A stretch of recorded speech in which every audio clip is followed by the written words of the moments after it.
Hello दोस्तों, मैं पूजा गुप्ता आप सबका स्वागत करती हूँ अरोरा की टीम की तरफ से। तो आप सबको पता ही है कि हम यहाँ पे हमारा जो करंट अफेयर है उसको कंप्लीट कर रहे हैं और करंट अफेयर में जो हमारा इकोनॉमी का सेगमेंट है उसे कंप्लीट कर रहे हैं। कुछ टॉपिक हमने कर चुके हैं और कुछ हमारे टॉपिक्स अभी रह रहे हैं। तो जैसे कि बहुत सारे ऐसे टॉपिक है जो कि मेंस रिलेटिव भी है। मेंस रिलेटिव्स का मतलब हो गया कि जैसे हमने जीएसटी पढ़ा, तो जीएसटी के बारे में हमने ए टू जेड पढ़ा कि क्या चीज़ है, कैसे आई, क्या नहीं। तो इसमें हमने फैक्ट भी पढ़े हैं और इसका एनालिसिस भी किया कि हाँ क्या चीज़ें हैं जो कि मेंस में भी आ सकती है। आप देख रहे हैं कि क्वेश्चन जो फ्रेम होते हैं वो कैसे होते हैं, वो डेली यूज बेसिस पे क्या होते हैं, फ्रेम होते हैं। तो अगर हम इकोनॉमी है उसको हम अपनी लाइफ में कैसे इम्प्लीमेंट कर रहे हैं उस अकॉर्डिंग, तो जीएसटी है इसी वजह से उसके क्या प्रॉफिट है, क्या नुकसान है, ये सब देखे थे। ऐसे ही एक और टॉपिक है आज, बेहतर पहुंच और सेवा उत्कृष्टता, यानी क्या इसका शॉर्ट फॉर्म है ईज। ठीक है, तो ईज है जो, ये भी बड़ा टॉपिक है हमारा। और उसके बाद आरआरबी वाला भी है इसी में। तो ये क्या है, ये बहुत बड़े बड़े टॉपिक्स है। आज भी एक दो टॉपिक ही हो पाएगा क्योंकि इनका एनालिसिस जरूरी है हमारे लिए। तो जैसे कि आज का टॉपिक जो है ईज का मतलब क्या है, अगर आपसे एक लाइन में, वैसे भी कई जो टेस्ट पेपर है उन्होंने एक क्वेश्चन पूछ चुके हैं कि ईज जो परियोजना समाचारों में है ये किससे संबंधित है, तो सीधे आपको एक लाइन में याद रखनी है, ये क्षेत्रीय ग्रामीण बैंक या क्षेत्रीय ग्रामीण बैंक भी नहीं याद रखना है। तो सिर्फ ये याद रखिए कि ये बैंकों के सुधार से संबंधित है। मतलब कि बैंकों की कामों में पारदर्शिता आ सके, उनका जो संचालन है वो बेहतर ढंग से हो सके और लोगों को ग्राहक उन्मुखी कार्य बैंकों में हो सके, उसके लिए ये चीज लेके आई गई है। प्रमुख बिंदु ईज सुधार कार्यक्रम का हिस्सा होंगे क्या, ग्रामीण बैंकों को, जो ग्रामीण बैंक है यानी क्षेत्रीय ग्रामीण बैंक आरआरबीस, तो ये क्या है कि ग्रामीण बैंकों को फसल ऋण के अलावा, फसल मतलब एक तो मेन होगा कि कृषक को हम किसके लिए लोन दे रहे हैं, किसके, फसल ऋण के लिए दे रहे हैं। इसके अलावा ट्रैक्टर खरीदना है, छोटे उद्यम हो गए, शिक्षा और आवास के लिए भी ऋण देने के साथ साथ ग्रामीण समुदाय के लिए ऋण प्रदान करना। मतलब एक आरआरबी जो हो गया, एक फुल्ली फोकस्ड किसके ऊपर है, ग्रामीण परिवेश पर, यानी एक ग्राम पर फुल्ली बेस्ड है कि उसका हम कैसे क्या कर सके, कैसे हम उसका उसमें इन्वेस्टमेंट, निवेश वगैरह कर सके, उद्यम बढ़ा सके और वहाँ पे सुधार या सुविधाएं प्रदान कर सके। केंद्र सरकार शिक्षा, मतलब जो शिक्षा ऋण दे रही है उसमें क्या करना चाहती है, अभी वो 7.5 लाख रुपए देती है, उसको बढ़ा के वो 10 लाख करना चाहती है, ताकि क्या हो सके, बैंक शिक्षा क्षेत्र को ऋण की सुविधा अधिक दे, ताकि क्या हो सके, ताकि भारत शिक्षित हो सके। अभी भी देख रहे हो हम डिजिटल मोड की तरफ बढ़ रहे हैं, लेकिन डिजिटली तब हो पाएंगे ना जब हम क्या हो, जब हम शिक्षित हो, तभी हम डिजिटल वाली चीजों को समझ सकेंगे। उसके बाद यहाँ पे इम्पैक्ट जारी किया है क्या, कोविड-19 का। ठीक है, तो वो आपको आंकड़े याद रखने की जरूरत नहीं है। इसका महत्व क्या है, जो आरआरबीज है ये क्या कहते हैं कि ये बृहद ग्रामीण नेटवर्क और स्थानीय समझ का लाभ उठाकर व्यवसायों का विस्तार करने में हेल्प करते हैं। देखो आरआरबीज छोटा हो गया, अब ये आपके पास स्टेटमेंट दे दे कि ये क्या करते हैं, जो आरआरबीज है हमारे, वो बृहद लोन देते हैं, उद्योगों का संचालन करते हैं, तो गाइस वो गलत हो जाएगा। उसके अलावा अगर लिख दे कि लघु पैमाने पर उद्योगों को ऋण प्रोवाइड करवाते हैं, तो वो क्या हो जाएगा, सही हो जाएगा। इसको आरआरबीज को अधिक प्रतिस्पर्धी और व्यवसाय के अनुकूल बनाने के लिए इसमें सुधार किया जा रहा है और आरआरबीज को एक दूसरे से जोड़ने पर ध्यान केंद्रित किया जा रहा है। ईज सुधार क्या है, ईज मतलब एक श्रृंखला चली आ रही है, ईज 1.0, 2.0, तो ये स्टार्टिंग कहाँ से हुई है, इसे सरकार, government of India and PSB द्वारा संयुक्त रूप से जनवरी 2018 में लॉन्च किया गया था। मतलब अगर आपसे क्वेश्चन में डाल दे कि जो ईज परियोजना है, स्टेटमेंट देके कि ये क्या है, ये हालांकि 2023 के बजट में आया है, तो ये गलत हो जाएगा। ठीक है, ये क्या है, 2018 की परियोजना है। इसमें क्या है, जो इंडियन बैंक एसोसिएशन है IBA की ओर से बोस्टन कंसल्टिंग ग्रुप द्वारा तैयार किया गया है। तो अगर आपको दे दे कि भाई जो ईज परियोजना है किसके द्वारा शुरू की गई है, तो गवर्नमेंट ऑफ इंडिया और इंडियन बैंक एसोसिएशन के द्वारा तैयार की गई है। इसका उद्देश्य क्या है कि इसको हम प्रॉफिटेबल बना सके, लाभप्रदता, परिसंपत्ति गुणवत्ता, ग्राहक सेवा, डिजिटल क्षमताओं से क्या कर सके, जो ग्रामीण युवा है उनको क्या कर सके, उनको सक्षम बना सके। देखो एजेंडा में सुधार क्या था, तो जो ईज 1.0 आया, इसका मेन मकसद था कि हम एनपीए का समाधान करें।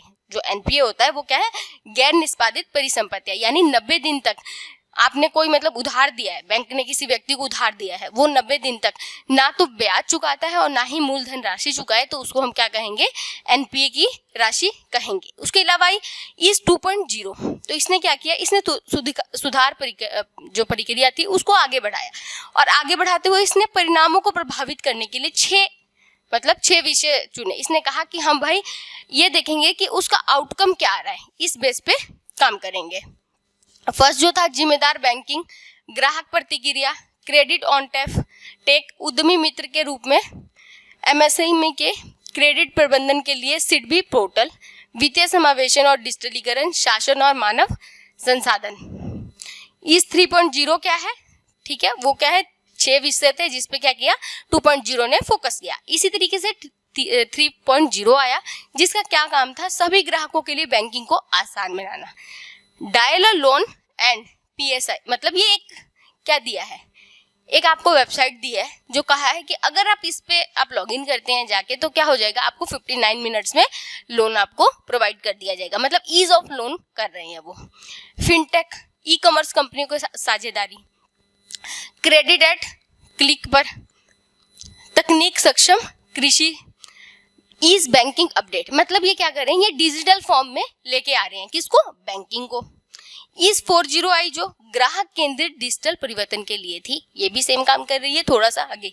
तकनीकी सक्षम, सरलीकृत और सहयोगी बैंक के रूप में, मतलब बैंक को एज अ फ्रेंड इंट्रोड्यूस कर रही है आपकी, ताकि हमें क्या हो सके, हमें सुविधा हो सके किसकी, 24/7 आवर बैंकिंग मिल सके हमें। उत्तर पूर्वी राज्यों पर भी फोकस किया गया है कि ऐसा ना हो, अब जैसे आप जानते हैं कि हमारा जो नॉर्थ ईस्ट का एरिया है वो सबसे ज़्यादा क्या हो जाता है, पिछड़ा एरिया रह जाता है। बैड बैंक जो एनपीए वगैरह से संबंधित है। बैंकिंग क्षेत्रों के बाहर क्षेत्रों से धन का सृजन, मतलब ये नहीं है, देखो क्या है कि बैंक में आपको धन का सृजन कैसे होता है, जब क्या करते हैं, एक पार्टी आपके बैंक में जमा करे और दूसरी पार्टी आपको लोन दे, तो लोन पे जो ब्याज चुका रही है वो क्या हो जाएगा, आपका प्रॉफिट हो जाता है। लेकिन क्या है, सिर्फ इसमें अब जो बंदे ने आपसे लोन लिया था वो क्या हो जाए, वो दे ही ना, डिफॉल्ट हो जाए, तो इसमें क्या होगा, आपकी जितने भी आपने 50,000 का जो लोन दिया था वो एनपीए में कन्वर्ट हो जाएगा, तो इसके थ्रू आपका प्रॉफिट भी चला गया और आपका मूलधन भी चला गया। तो अब हम क्या करें, तो इसी से निपटने के लिए सरकार ने कहा कि हमें क्या करना पड़ेगा, हमें बैंकिंग क्षेत्र के बाहर निकलना पड़ेगा। कहा कि आपको शेयर वगैरह, बॉन्ड वगैरह, सिक्योरिटीज वगैरह में भी क्या करना पड़ेगा, इन्वेस्ट करना पड़ेगा।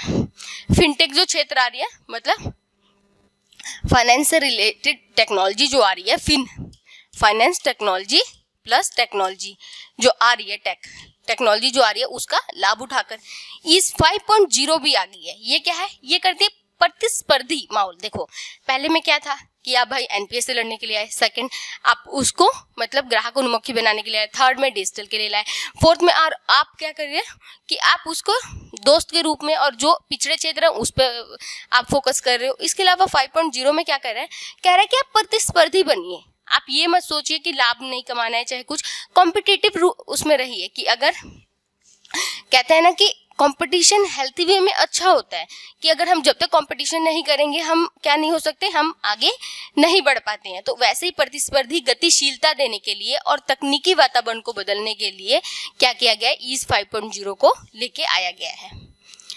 ये विविध विषयों पर केंद्रित है, जैसे व्यवसायिक वृद्धि, लाभप्रदता, जोखिम, ग्राहक सेवा, संचालन और क्षमता निर्माण पे। ठीक है, नेक्स्ट चलते हैं, क्षेत्रीय ग्रामीण बैंक क्या है। अब हम इतनी देर से क्षेत्रीय ग्रामीण बैंक पढ़ रहे हैं, इसके बारे में थोड़ा पढ़ लेते हैं। ये क्या है, ये आरबीआई की जो अनुसूचित, देखो आरबीआई की एक क्या है, 2 लिस्ट है, अनुसूचित लिस्ट और एक गैर अनुसूचित लिस्ट। तो जो उस अनुसूचित लिस्ट की धारा 2 में क्या होते हैं, लिस्टेड होते हैं, उनको कौन सी कंपनी कहते हैं, उनको कमर्शियल बैंक्स कहते हैं। और जो उसमें नहीं कमर्शियल नहीं, उसको क्या शेड्यूल बैंक्स कहते हैं। और जो उसमें नहीं होते हैं लिस्टेड, उसको नॉन शेड्यूल बैंक्स कहते हैं। तो ये क्या है, ये शेड्यूल बैंक है। आरआरबी वित्तीय संस्थान है जो कृषि के लिए लोन देते हैं और अन्य ग्रामीण क्षेत्रों जैसे हेतु पर्याप्त ऋण सुनिश्चित करवाते हैं। मतलब इनका मेन फोकस किस पे होता है, ग्राम पे, यानी गांव पे होता है। इसके अलावा इसकी स्थापना के लिए हमने नरसिंघम वर्किंग ग्रुप की कमेटी बनाई थी, कब, 1775 में, 1975 में बनाया था। और फर्स्ट जो हमारा बैंक खुला वो कब खुला था, ये याद रखना क्योंकि पीसीएस में पूछ सकता है, 2 अक्टूबर 1975 में। आरआरबीज को अपने कुल ऋण का 75% पीएससीज PSL क्षेत्रों से क्या करना, देना पड़ता है। ऐसे कौन से क्षेत्र, जो प्राथमिकता प्राप्त क्षेत्र होते हैं, मतलब जैसे शिक्षा हो गया, नवीनीकरण ऊर्जा हो गया, आवास हो गया, कृषि हो गई, MSMEs हो गए। तो ये कुछ ऐसे सेक्टर हैं जिनमें आपको लोन देना जरूरी है। जैसे कमर्शियल बैंक जो हो गए, उनको अपना 40% ऋण किनको देना पड़ता है, इन प्राथमिक क्षेत्रों को देना पड़ता है। ऐसे ही RRBs हो गए, स्मॉल फाइनेंस बैंक हो गए, इनको अपना 75% यहाँ पे पेमेंट देनी होती है। तो जब भी ये वाला RRBs हम क्या करते हैं, बनाते हैं, तो इसकी जो हिस्सेदारी होती है, इसकी शेयरिंग कैसे होती है, तो देखो 50% किसका होगा, केंद्र सरकार का। 50, इसका रेशो क्या होता है, 50, 15 और 35। तो जो 50 है, सबसे बड़ा हिस्सा किसका है, गवर्नमेंट ऑफ इंडिया का। सेकंड 15% क्या है, स्टेट जो है, स्टेट की गवर्नमेंट है उनका। और जो 35% होता है वो क्या है, वो प्रायोजक मतलब क्या होता है, प्रायोजक मतलब कि जो बैंक इसका स्पॉन्सर कर रही है इसको, मतलब जो RRBs है, छोटे बैंक है, इसके ऊपर कोई ना कोई हेड बैंक होता ही है, तो वो क्या करेगी, 35% तक इसमें पेमेंट इन्वेस्ट करेगी। वो चीज यहाँ पे समझाई गई है। इसका उद्देश्य क्या है, इसका उद्देश्य है कि वो तबका जो क्या रह गया है, जो वित्तीय समावेशन में भागीदार नहीं है, उसको वित्तीय समावेशन में लेके आना, ताकि क्या हो सके कि हम वित्तीय जो हमारा समावेशन की जो हम क्या कर रहे हैं, जो योजनाएं चला रहे हैं, उनको हम कंप्लीट कर सकें। धन शोधन निवारण अधिनियम, ये क्या है, धन शोधन निवारण अधिनियम। इसमें क्या हुआ है कि सर्वोच्च न्यायालय में एक व्यक्ति धन शोधन के आरोप में ED के खिलाफ, प्रवर्तक निदेशालय के खिलाफ उनकी गिरफ्तारी को लेकर क्या किया, एक राजनेता कहाँ चला गया, सुप्रीम कोर्ट में, और सुप्रीम कोर्ट ने क्या किया, उसकी याचिका को खारिज कर दिया। ये न्यूज है हमारी, ठीक है। अब समझते हैं धन शोधन क्या है, मनी लॉन्ड्रिंग क्या होती है। मतलब मनी लॉन्ड्रिंग ऐसी मनी होती है जिसमें क्या करते हैं हम, जिसको हम उस पर हम टैक्स देने से बचते हैं। मनी लॉन्ड्रिंग का अभिप्राय क्या है, अवैध रूप से अर्जित आय को छुपाना या बदलना। मतलब कि आपको पता है कि आपका, मतलब मान लो कि मुझे पता है कि मैं 10,000 रुपए की सैलरी कमाती हूँ, ठीक है, और मेरा साइड बिजनेस 1 लाख रुपए का है, और मैं वो छुपाना चाहती हूँ। क्यों? क्योंकि अगर मैं बता दूंगी तो उस पर टैक्स देना पड़ेगा, और इनकम का सोर्स क्या है ये भी बताना पड़ेगा। तो क्या करना कि छिपाना, कि भाई मैंने पैसे कहाँ से कमाए हैं, ताकि क्या हो कि उस पर टैक्स ना लगे, और इनकम टैक्स वाले मुझ पे छापा ना मारे, और मुझे मतलब कानून के तहत ना आना पड़े। इस वजह से क्या किया जाता है, उसके जो मतलब जहां से अर्जित है उसके सोर्स को छुपाया जाता है। यह अक्सर मादक पदार्थों की तस्करी वगैरह होगी, डकैती या जबरन वसूली वगैरह के मामले में हम ये देखते हैं। धन शोधन, अवैध हथियारों की बिक्री, ये सब हो गया। कंप्यूटर धोखाधड़ी, आजकल आप साइबर अपराध, रैंसम वगैरह वाला सुन रहे हो। इसमें क्या करते हैं कि लोगों का पासवर्ड हैक कर लेते हैं। मान लो कि जैसे आज आप सुबह आपकी मीटिंग है, आपको कोई प्रेजेंटेशन देनी है, और आप क्या कर ले कि आपका सुबह सुबह किसी ने आपका लैपटॉप हैक कर लिया, तो अब क्या है, अगर आप वो प्रेजेंटेशन नहीं देते हो तो आपकी जॉब चली जाएगी। इस एवज में आपको क्या करना पड़ता है, सामने वाला जितना पैसे मांग रहा है आपको वो देना पड़ जाता है। इसके अलावा इसमें उत्पन्न, मतलब इससे जो उत्पन्न धन होता है, इस तरीके से धोखाधड़ी से, तस्करी करके, मादक पदार्थों के करके, साइबर क्राइम से, तो इसको हम डर्टी मनी भी कहते हैं। मनी लॉन्ड्रिंग डर्टी मनी को वैध धन के रूप में प्रकट करने के लिए रूपांतरित करता है। मतलब धन शोधन की प्रक्रिया में क्या होता है कि अवैध धन से जो जनरेटेड मतलब सोर्स से जो जनरेटेड धन है उसको क्या किया जाता है, वैध दिखाने के लिए उसको चेंज कर दिया जाता है। इसके लिए एक मतलब इस चीज को रोकने के लिए धन शोधन निवारण अधिनियम 2002 भी आया है। ये किसके तहत हमने क्या किया है, मतलब इंटरनेशनल लेवल पे एक वियना कन्वेंशन है, उसको हम अपनाने के लिए हम ये वाला कानून लेके आए हैं, ठीक है। नारकोटिक्स, ड्रग्स, साइकोट्रोपिक पदार्थों से अवैध तस्करी के खिलाफ संयुक्त राष्ट्र कन्वेंशन कब का है, 1988 का। सिद्धांतों का बेसल वक्तव्य भी है। मतलब ये अगर आप मेंस आंसर राइटिंग कर रहे हैं तो ये सब चीजें लिख सकते हैं। मनी लॉन्ड्रिंग पर वित्तीय टास्क फोर्स, ठीक है, ये इसके भी 40 सिफारिशें हैं। इसके अलावा UN की जो महासभा है, इन्होंने भी कुछ घोषणाएं कर रखी हैं। ये क्या आपराधिक कानून है, अगर हम मनी लॉन्ड्रिंग करते हैं वो क्या है, आपराधिक कानून के दायरे में आता है। भारत ने भी इससे निपटने के लिए क्या कर लिया, इससे निपटने के लिए कानूनी ढांचा लेकर आए हैं। इस अधिनियम के तहत सभी वित्तीय संस्थाएं जैसे RBI, बैंकों में RBI सहित म्यूचुअल फंड, बीमा कंपनी और उनके वित्तीय मध्यस्थों पर लागू हो सकता है। मतलब यहाँ भी हम देखते रहते हैं, ये नहीं है कि बैंक में क्या है कि भाई डेली आपका 10 या 20 हज़ार की क्या होती थी, ट्रांजैक्शन होती थी, और अचानक आप देख रहे हो कि करोड़ों के ट्रांजैक्शन होने लगे, तो उस पर भी वो चीज़ नज़र रखी जाती है। पीएमएलए में कुछ संशोधन भी हुए हैं। अपराधों में अर्जित आय की स्थिति के बारे में स्पष्टीकरण किया गया है। पहले मतलब बताया गया था कि भाई अवैध रूप से अर्जित आए थे, अब क्या कर दिया गया, उसको डिफाइन कर दिया गया है कि अगर आपने क्या किया है, मादक पदार्थों को बेच के पैसे कमाए हैं, तो वो क्या है, वो आपका अवैध रूप से अर्जित आय है। तो ये डिफाइन कर दिया है। मनी लॉन्ड्रिंग की परिभाषा में परिवर्तन कर दिया है। इसने क्या किया है, इससे पूर्व मनी लॉन्ड्रिंग एक स्वतंत्र अपराध नहीं था, मतलब उसको अपराध की कैटेगरी में नहीं मानते थे। अब क्या कर दिया है, बल्कि अन्य अपराधों पर निर्भर था। इससे विधेय अपराध या अनुसूचित अपराध के रूप में जानते थे, मतलब कि जिनमें डायरेक्ट आपको कोई कानून ना हो, इनडायरेक्ट कानून के रूप में करते हैं, उसको क्या कहते हैं, हम अनुसूचित अपराध कहते हैं। अब इसमें क्या कर दिया, जब संशोधन किया है तो उसकी परिभाषा को हमने वेल डिफाइन कर दिया है।